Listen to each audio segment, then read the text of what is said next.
In the vast silence between galaxies, where light itself grows weary and fades into memory, there exists a truth that the oldest civilizations eventually learn. The universe does not care for greatness. It does not preserve empires.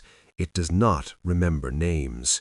Stars are born in violence, live in burning fury, and die in whispered collapse, and everything that orbits them follows the same inevitable arc. This is the law written into the fabric of existence itself, older than any species, any god, any dream of permanence. The Volanthi ascendancy had existed for 14,000 years. 14,000 years of accumulated wisdom, art, philosophy, and technological mastery that spanned 1,100 worlds across 3 galactic arms. We had watched younger species rise from mud and superstition, had guided some toward enlightenment, had quarantined others deemed too dangerous for the galactic community. We had mapped the cosmic web, harnessed the energy of dying stars, and built monuments that would outlast the very suns that illuminated them. We believed ourselves eternal. My name is Corveth San, and I was an Archon of the Seventh Contemplation, a position that once carried weight across 1,000 diplomatic channels. I had spent 6 centuries studying the patterns of civilizational rise and collapse, had authored the definitive works on what we called species adolescence, that dangerous period when a young race first reaches beyond its birth world and must choose between wisdom and self-destruction. I had written extensively about humanity. In those comfortable years, when the Volanthi ascendancy seemed as permanent as the cosmic background radiation, I had dismissed them. I remember the precise wording of my assessment, submitted to the Council of Contemplation some 300 years before the end.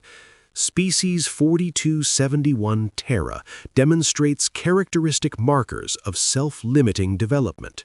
Tribal warfare persists despite technological advancement. Resource distribution remains catastrophically unequal. Environmental degradation suggests insufficient long-term cognitive capacity. Recommend minimal engagement and continued observation. Probability of species adolescence survival 23.7%. I gave them less than 1 chance in 4 of surviving their own nature. I was wrong. I was so completely, fundamentally, cosmically wrong that the weight of that error now presses against my chest like the gravity of a collapsing star. But I am getting ahead of myself. This is not a confession, or perhaps it is, in part. This is a record, a testament, a warning and a wonder, written in the final hours before everything changes forever. This is the story of how the final signal was meant to die, and how humanity responded. The hollow came from between the stars. We never learned their true name, if they had one. We never established communication, despite 14,000 years of diplomatic protocols and translation matrices. They did not speak. They did not negotiate. They did not conquer in any way we understood. They did not occupy worlds or enslave populations or extract resources. They simply ended things, unraveled them. Every world they touched went silent, and when our survey ships finally arrived, they found only absence. Not destruction, absence, as if everything that had existed there had simply been removed from reality, leaving behind only the cold geometry of empty space. The first Volanthi world fell without warning. Kethros 9, a mining colony of 40 million souls, stopped transmitting on an ordinary morning. By the time we understood what had happened, by the time we accepted that something unprecedented had occurred, 3 more worlds had gone silent. Then 10. Then 50. The War of Ending, we called it, though it was not truly a war. Wars have 2 sides. Wars have strategies and counter-strategies, advances and retreats, victories and defeats. This was simply an erasure.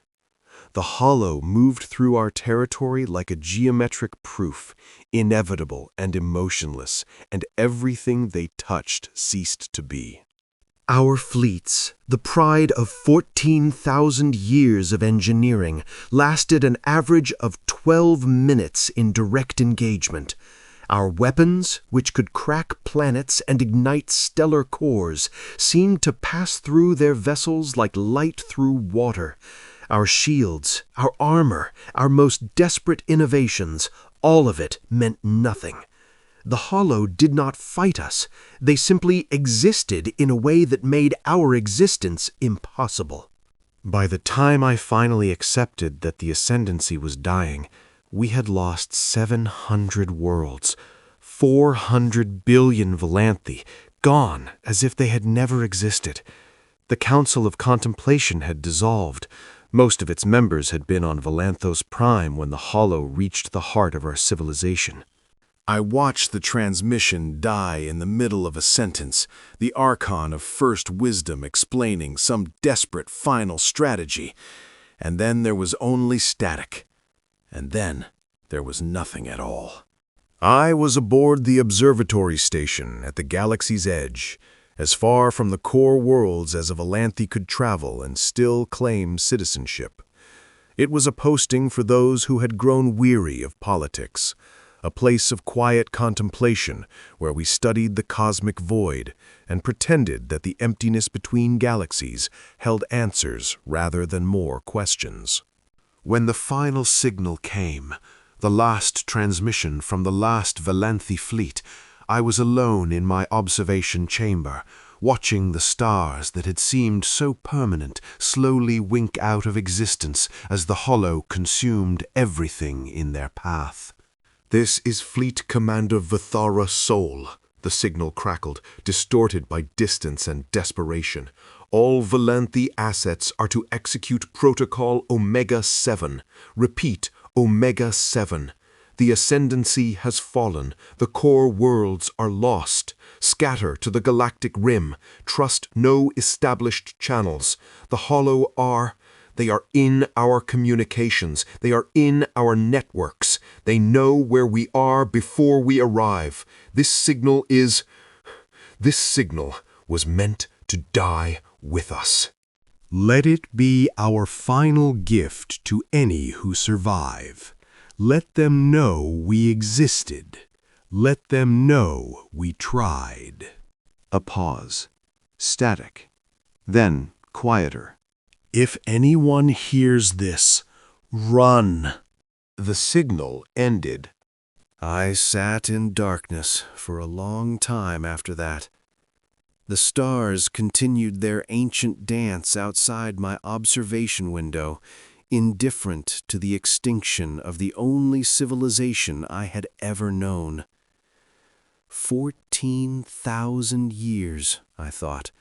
14,000 years of accumulated existence, and in the end, we left nothing but a warning that no one would hear. I prepared to die. There was a dignity in that, I told myself, in choosing the manner of my ending rather than waiting for the Hollow to find me. The observatory had self-destruct protocols. It would be quick. It would be clean.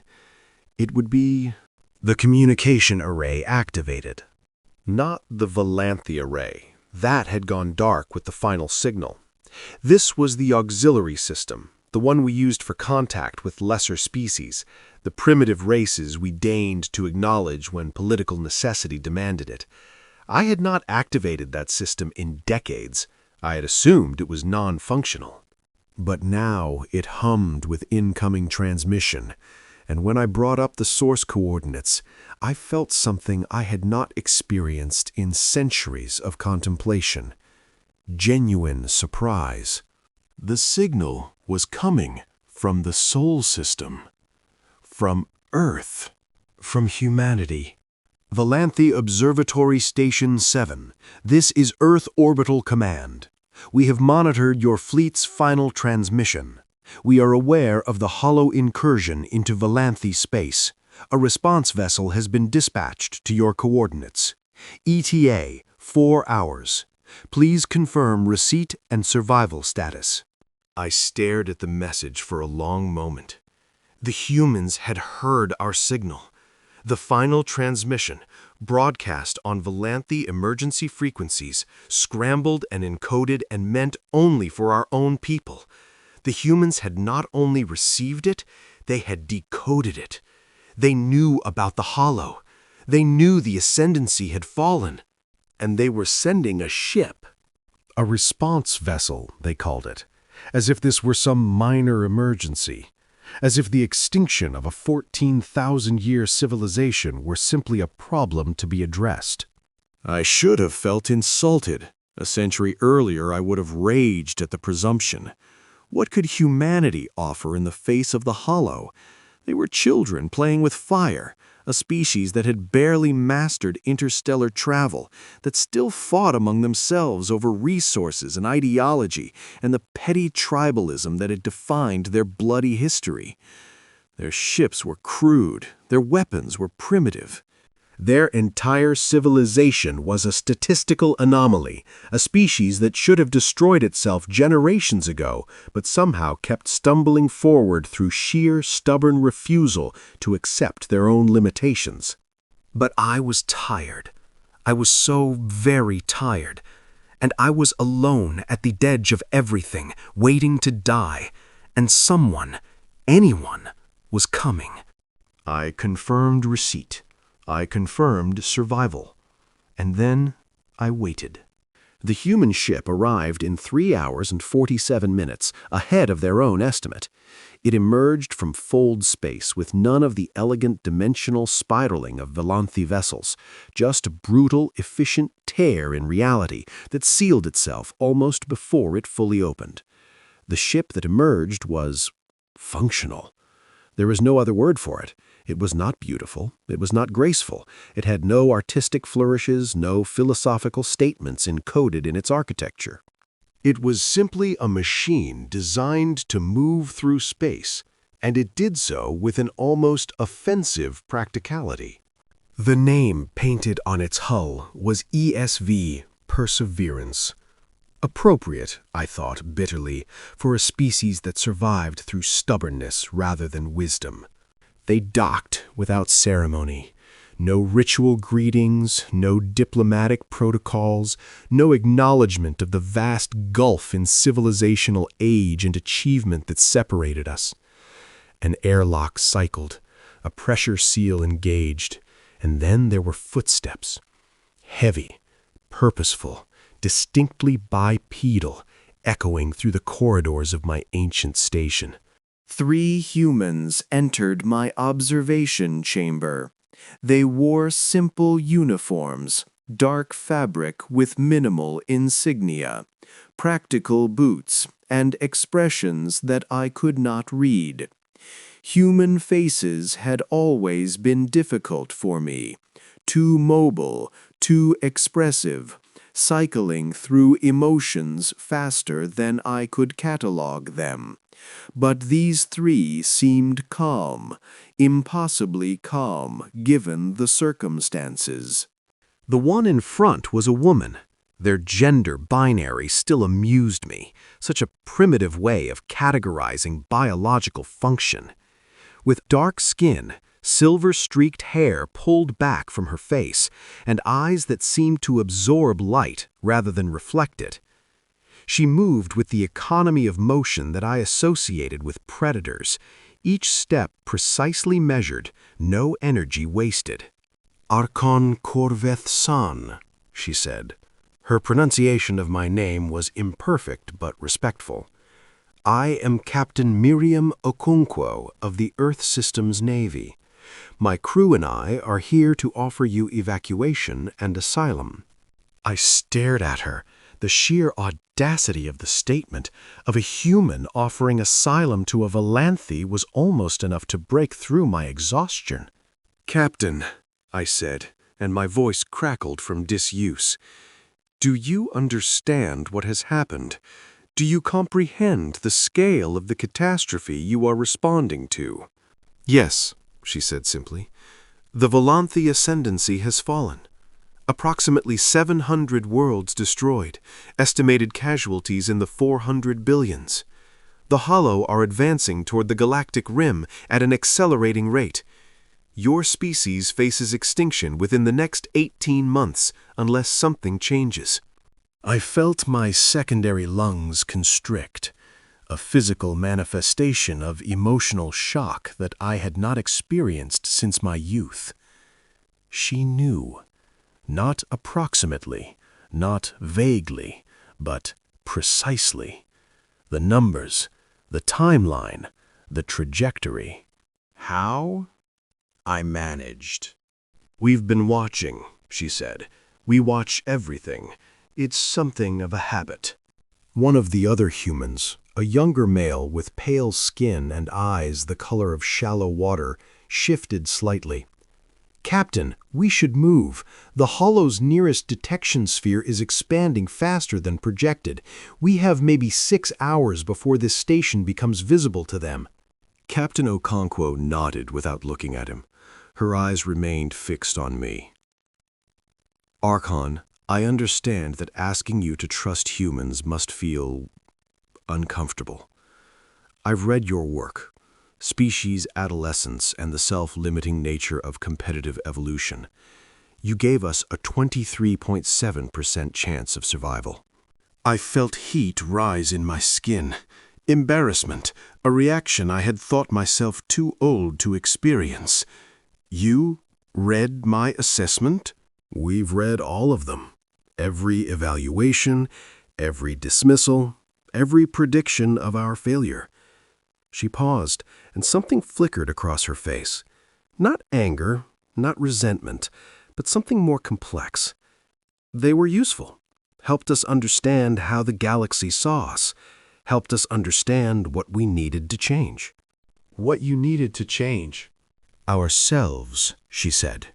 "You weren't wrong, Archon, not entirely. We were exactly as dangerous as you thought. We just chose to become something else." I did not know how to respond to that. In 600 years of studying species development, I had never encountered a civilization that had deliberately rewritten its own nature. Evolution was slow. Cultural change was generational. The idea that humanity could have consciously transformed itself in the mere centuries since my assessment. "Please," Captain Okonkwo said, and her voice softened, "come with us. We can offer you safety. We can offer you hope. But we need to leave now." I looked around my observation chamber, the only home I had known for the last century, filled with equipment that represented the pinnacle of Valanthe science, surrounded by the vast, empty dark where my civilization had once stretched across the stars. There was nothing left for me here, nothing left anywhere. "Very well," I said. "I will come." The walk to their ship was short, but it told me more about humanity than 6 centuries of observation ever had. The corridors of the Perseverance were clean, efficient, and utterly without ornamentation. No art adorned the walls. No philosophical inscriptions marked the doorways.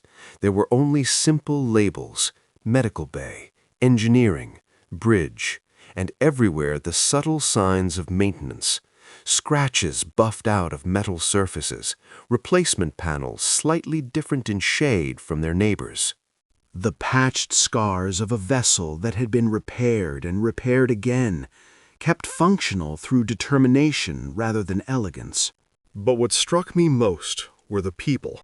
The Perseverance carried a crew of 48, I would later learn, and every one of them was in motion.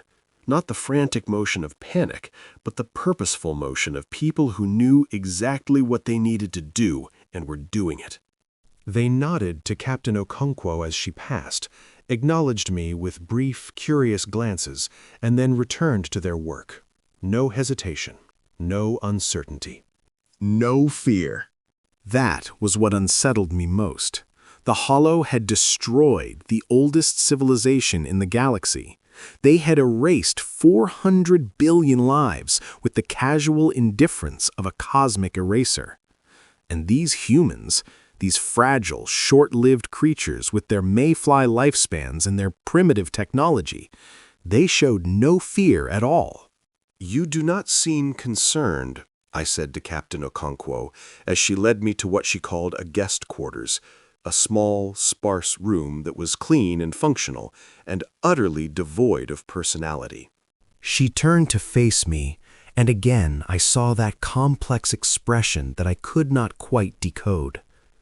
Concerned is a luxury, Archon. Right now, we're focused. Focused on what? On rescuing stragglers from a dead civilization? On running from an enemy that destroyed species 10,000 years older than your own? Something shifted in her eyes. On responding, she said quietly, "That's what we do, Archon. When something threatens us, when something threatens anyone we've taken responsibility for, we respond." Taken responsibility? I felt my confusion mounting. You have taken responsibility for the Volanti? You sent a distress signal. You asked for help. That was enough. I stared at her. Captain, the Volanthi Ascendancy spent 3 centuries denying humanity membership in the Galactic Concordat. We blocked your trade routes. We embargoed your technological development. We wrote academic papers explaining why you would destroy yourselves within a millennium. We treated you as children, she said, and there was no bitterness in her voice. We know, and we understood. You were afraid of us. Everyone was. A species that evolved through conflict, that carries war in its blood and bone, that fights even when peace would be easier. We frightened you.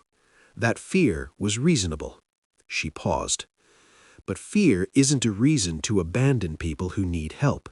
If anything, it's a reason to help more, to prove that the fear was wrong. To show what we could have been all along if anyone had given us the chance. She left me then, with instructions to rest and reassurance that someone would bring food. I did not rest. I could not rest. Instead, I sat in that small, spare room and tried to reconcile the humanity I had studied for 6 centuries with the humans I had just encountered.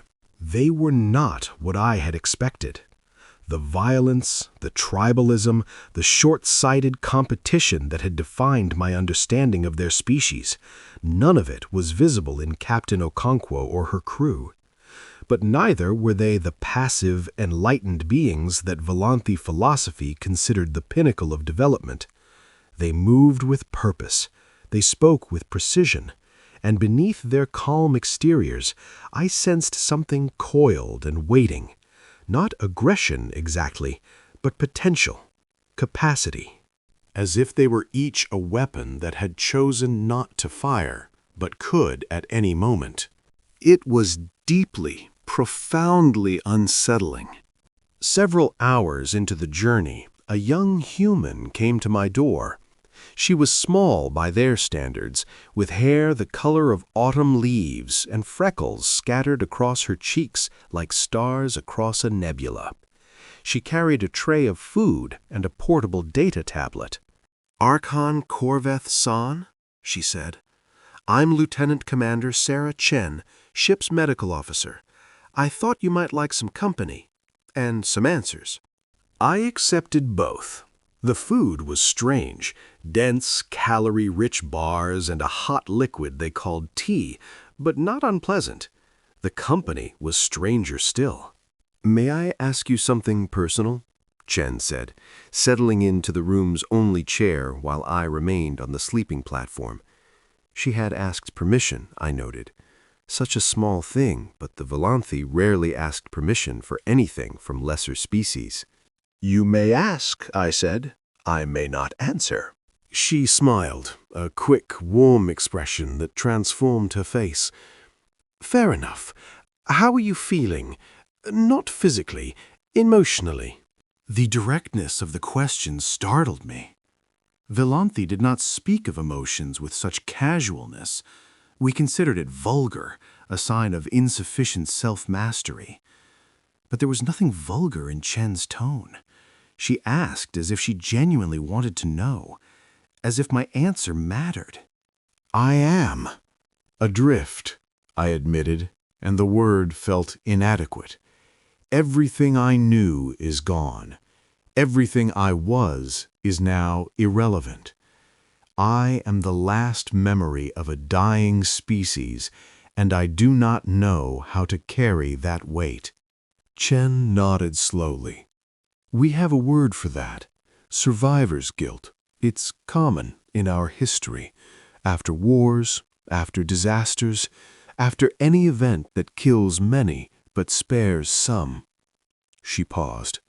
It's not your fault, you know, that you survived and others didn't. It's not weakness. It's not luck. It's just what happened. Your people have experience with such things. A shadow passed over her face, there and gone, like a cloud across a sun. We have experience with everything, Archon, every kind of suffering, every kind of loss. We've been killing each other for 200,000 years. We've survived ice ages and plagues and famines and wars that burned across continents. We've stood at the edge of extinction a dozen times and always clawed our way back. She met my eyes, and there was something ancient in her gaze, something that belied her youth. We know loss. We know grief. And we know that the only way forward is through. I considered her words. And yet, you came. Despite all that suffering, all that loss, you built ships and reached the stars and came to rescue the species that dismissed you as dangerous children.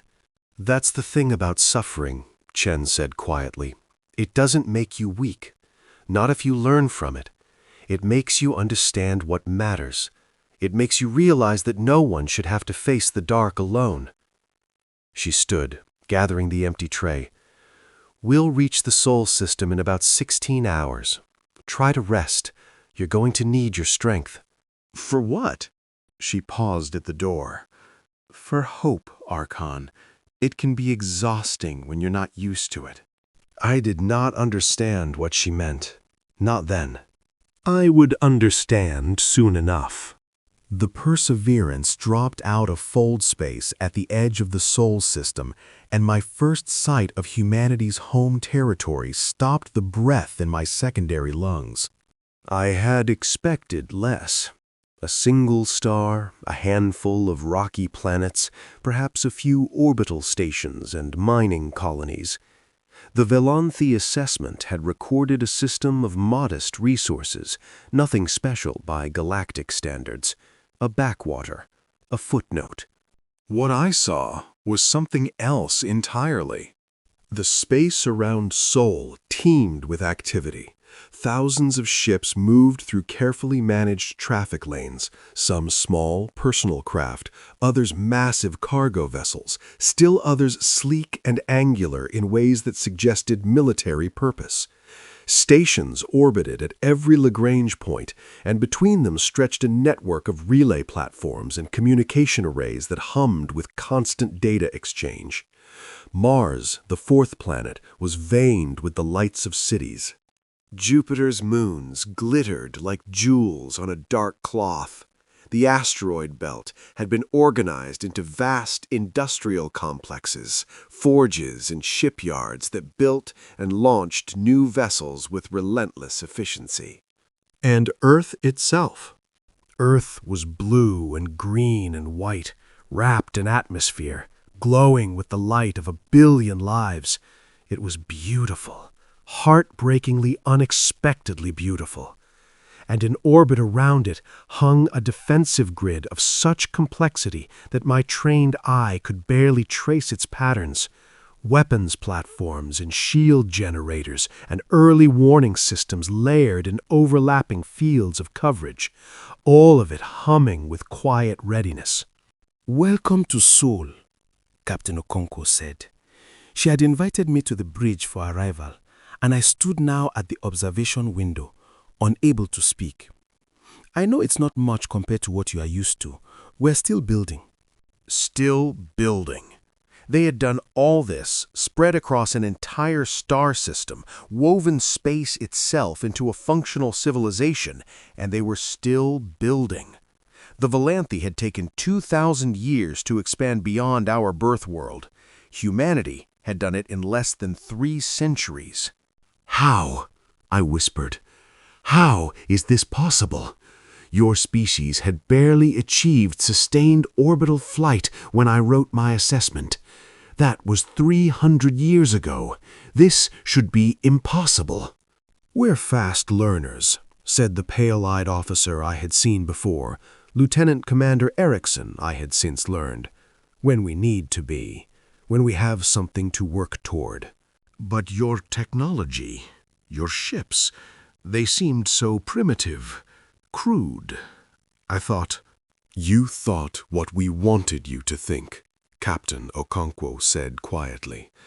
"We've learned that the galaxy watches us, that it fears us. We made ourselves look less threatening, less capable. It was easier to grow in the shadows than to fight every civilization that decided we were too dangerous to exist." I turned to stare at her. "You hid your development? You deliberately appeared weaker than you were?" "We concealed our potential," she corrected. "There's a difference. We never lied about what we were. We just didn't advertise what we might become." She paused. "Call it strategic humility. We learned it the hard way." "The hard way?" Erickson spoke up, his voice carrying something that might have been old pain. "There were 12 other young species in our local cluster when we started exploring, Archon. 12 civilizations at similar stages of development. Know how many are left?" I shook my head. "1. Us. The others got noticed by older powers before they were ready. Some were absorbed, some were restricted, some were cleaned up." His jaw tightened. "We watched, we learned, we decided we wouldn't be the 13th. "So you played weak," I said slowly. "You let the galaxy dismiss you. And all the while we prepared," Captain Okonkwo said. "We unified, we built, we became something that could survive the galaxy instead of being consumed by it." She gestured to the window, to the sprawling civilization visible beyond. "This is what humanity does, Archon. We see a threat and we adapt. We find a challenge and we meet it. We face extinction and we decide, collectively, stubbornly, irrationally, that we will not go quietly into that dark." The Perseverance descended toward Earth, passing through layers of defensive systems that scanned and acknowledged and permitted entry. As we approached, I saw more and more details that had been invisible from the outer system. Shipyards larger than cities, building vessels at a pace that defied rational calculation. Training facilities where human pilots drilled in simulations of combat scenarios. Research stations where scientists worked around the clock on projects I could not identify. And everywhere, that same calm, purposeful motion, that same sense of coiled potential. They were preparing for something, all of them, the entire species. "Captain," I said slowly, "what is all this for? What are you building toward?" She looked at me, and for the first time I saw something flicker in her eyes. Not fear, not anger, but something that looked almost like anticipation. "The Hollow are coming, Archon. They've destroyed the Velanthi. They've destroyed the Kethrani. They've destroyed a dozen civilizations that we were tracking, and now they're heading for the galactic rim." She paused. "They'll reach Sol in approximately 18 months, maybe less." "Then you're preparing to flee," I said. "To scatter, as our final signal advised. To run." Captain Okonkwo smiled, and there was something in that smile that made my blood run cold. "No, Archon," she said. "We're not preparing to run. We're preparing to respond." I was given quarters in a facility they called the Archive, a vast complex on Earth's largest continent dedicated to preserving the knowledge of fallen civilizations. It was here, they explained, that they kept the records of the 12 species that had been destroyed before humanity learned to hide. It was here that they studied the mistakes of the past and planned for the challenges of the future. And it was here that they brought the survivors. I was not the only refugee. In the days that followed, as humanity's ships ranged across the dying Velanthi territories and beyond, they brought back hundreds, then thousands of lost souls. Velanthi, like myself, Kethrani, a species of crystalline consciousness that I had thought extinct, others whose names and forms I did not recognize, remnants of civilizations that the Hollow had consumed before anyone even knew they existed. Humanity gathered them all, fed them, housed them, gave them access to medical care and psychological support, and the simple, profound gift of not being alone. I watched this with growing confusion. It made no strategic sense. These refugees could not contribute to humanity's defense. They could not fight. Many of them were so traumatized that they could barely function. And yet the humans poured resources into their care with the same methodical efficiency they applied to building warships. "Why?" I asked Dr. Chen, who had been assigned to the archive as a cultural liaison. "Why spend so much effort on those who cannot help you?" She looked at me with that strange, ancient patience that I had begun to associate with her species. "Because they need help," she said. "That's reason enough." "But your resources—" "We have enough resources, Archon. We have more than enough. And even if we didn't—" She paused, considering. "There's a human concept, tikkun olam. It means repairing the world. The idea that we have a responsibility not just to survive, but to leave things better than we found them. These people are broken. The universe broke them. If we can help them heal, that's a form of resistance.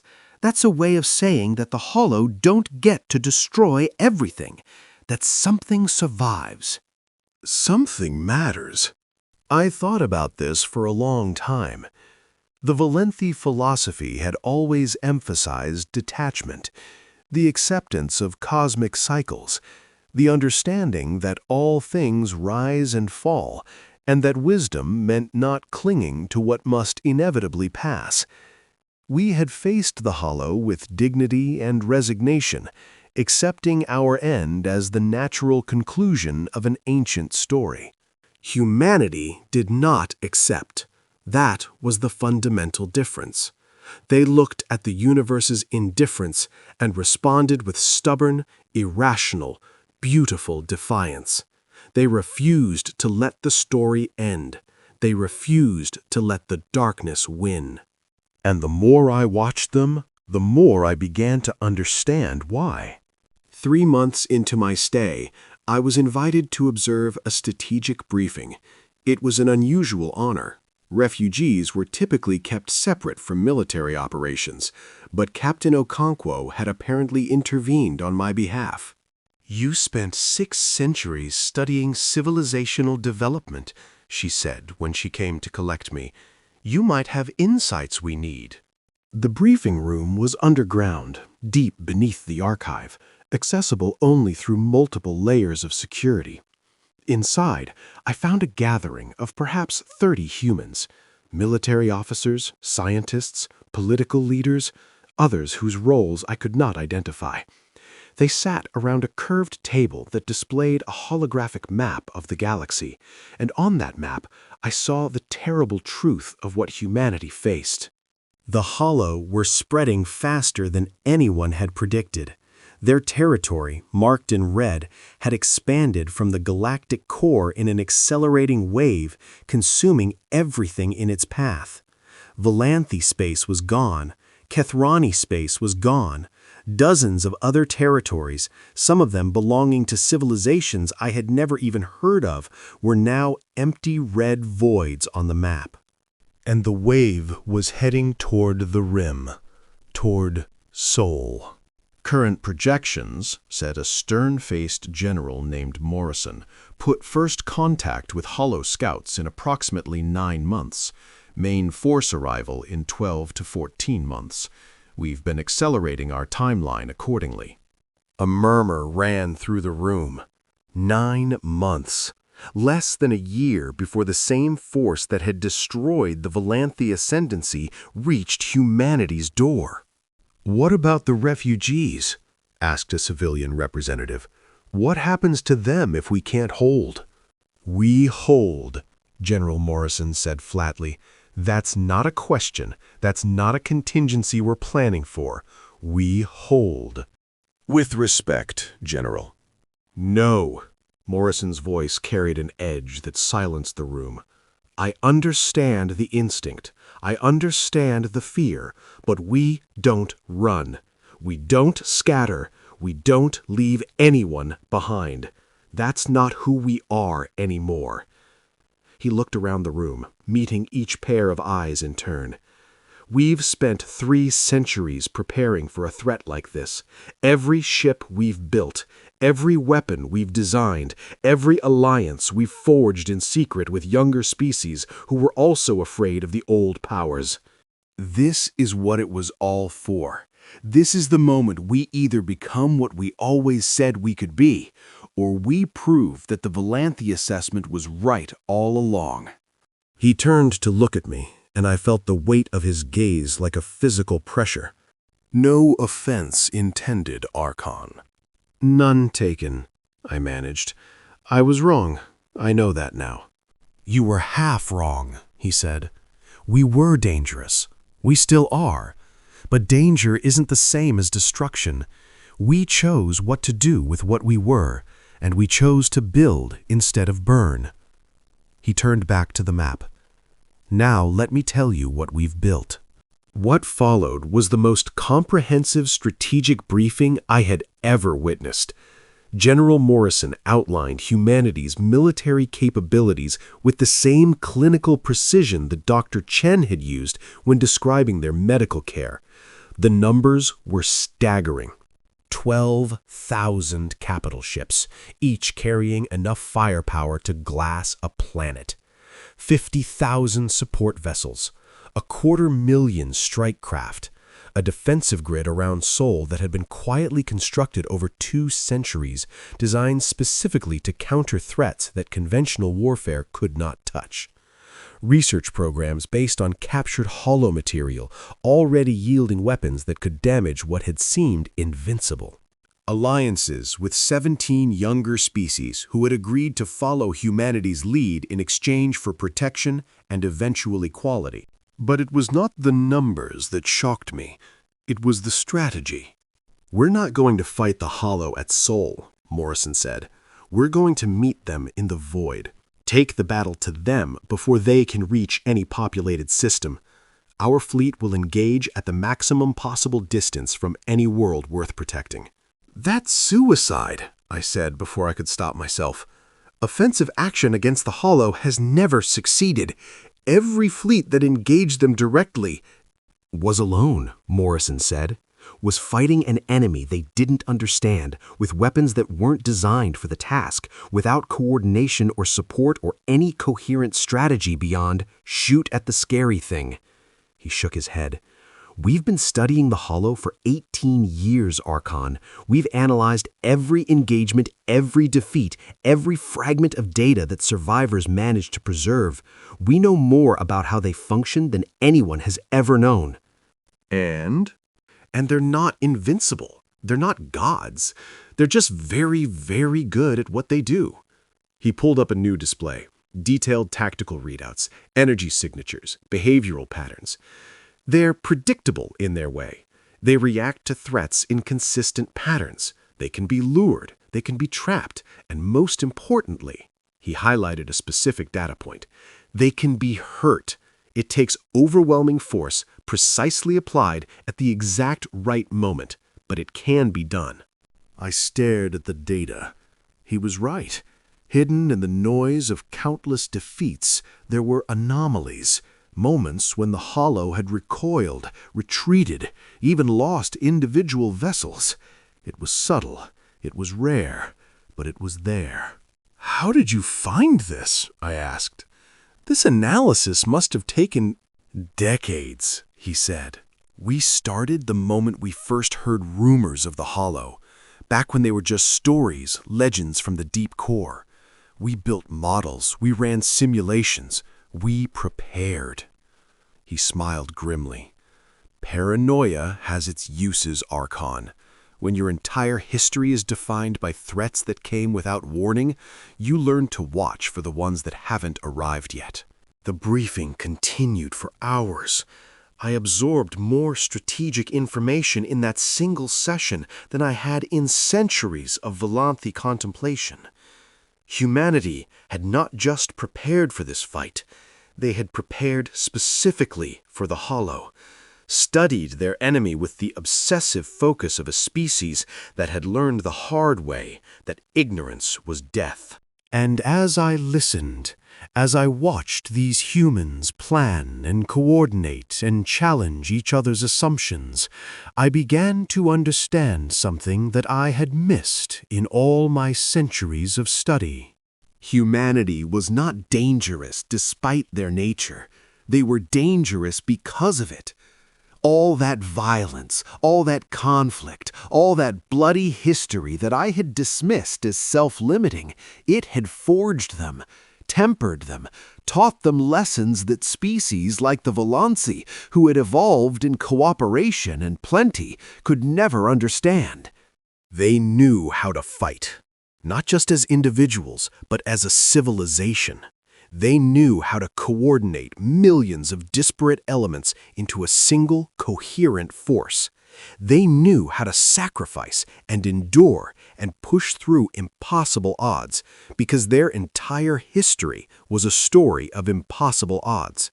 And they knew, with a certainty that bordered on faith, that giving up was never an option.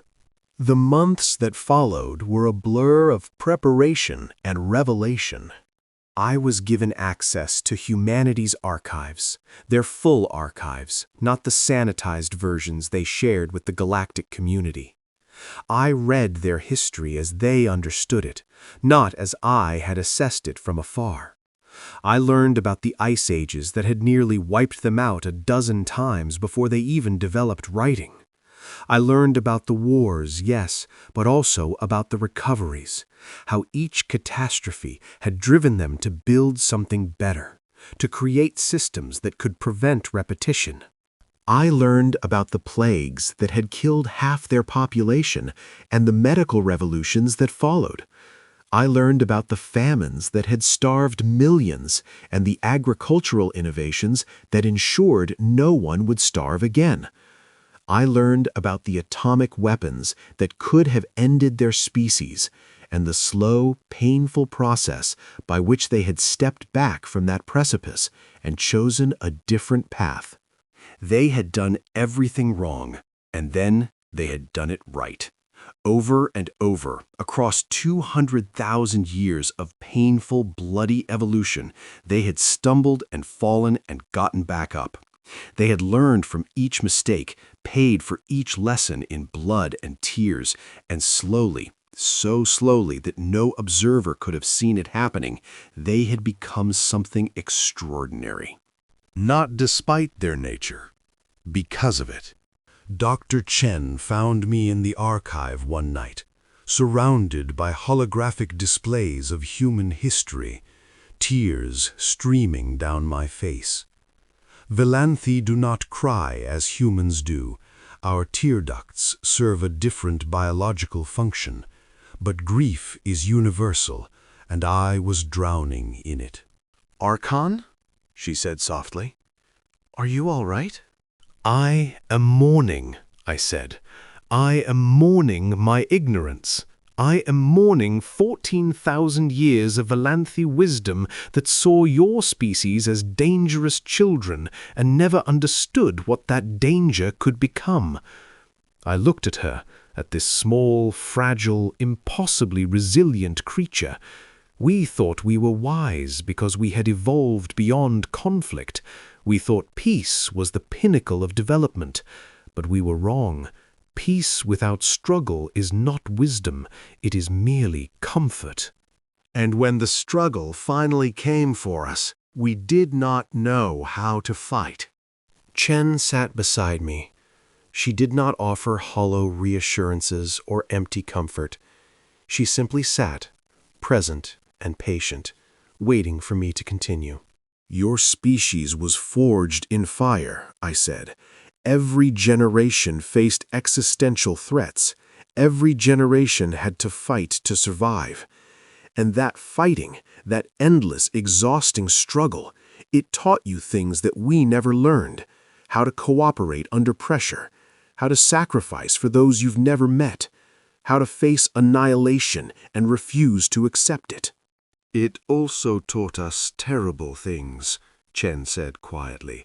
We learned how to hate, how to dehumanize, how to kill without remorse and call it righteousness. We carry those lessons too, Archon. We always will. But you chose what to do with them. We're still choosing. Every day, every generation. The darkness doesn't go away just because we decided to be better. It's still there, underneath, and we have to keep choosing to be something else. She paused. That's the thing about being human. We're never finished. We're never perfected. We're always becoming, always struggling, always fighting. If not against enemies, then against our own worst impulses. I thought about that for a long time. The Velanthi had believed in completion, in reaching a state of enlightenment from which no further development was necessary. We had arrived at wisdom and rested there, confident that we had solved the fundamental problems of existence. Humanity believed in process, in constant struggle, in the understanding that perfection was impossible and improvement was infinite. They never stopped trying to be better because they never believed they had arrived. It was exhausting. It was beautiful, and it was exactly what the universe needed. The Hollow arrived ahead of schedule. The first scouts were detected at the edge of the Sol system 8 months after my arrival, a month earlier than projected. The warning came in the middle of the night, Earth time, and within an hour the entire human civilization was in motion. I watched from the archive's observation deck as the sky filled with ships. They had been hidden, I realized, dispersed throughout the system, powered down, invisible to casual observation. Now they lit up like stars coming alive, converging from every corner of the solar system, falling into formation with practiced precision. 12,000 capital ships, 50,000 support vessels, 250,000 strike craft. The numbers that General Morrison had cited in that briefing months ago now made real, filling the space around Sol with the machinery of war. And they were not alone. From the outer system came other fleets, the 17 allied species that humanity had gathered in secret. Some I recognized, others were completely unknown to me. But they moved in concert, following human coordination, integrated into a combined force that should have been impossible. Captain Okonkwo found me on the observation deck, dressed now in full combat uniform, her face set in that calm, focused expression I had come to know so well. "It's time," she said.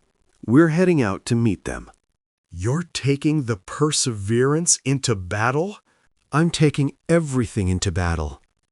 She paused. I wanted to say goodbye. In case... Don't, I said, and the word came out fiercer than I intended. Don't say goodbye.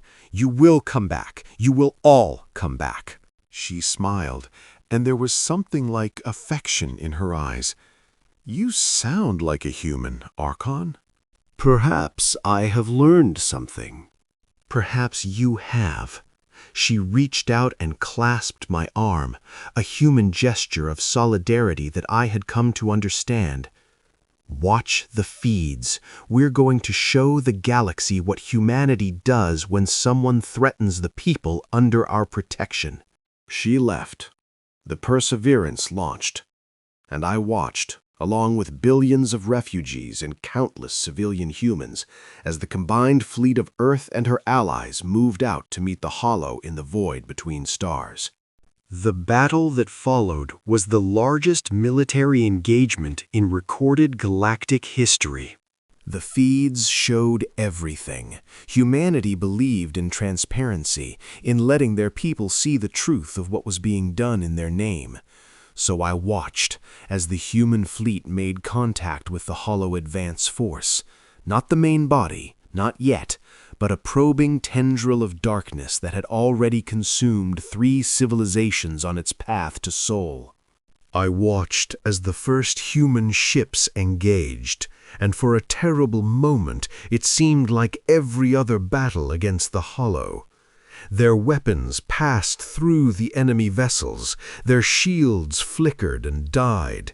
Ships began to vanish, unmade by whatever physics-defying force the hollow wielded. But then, something changed.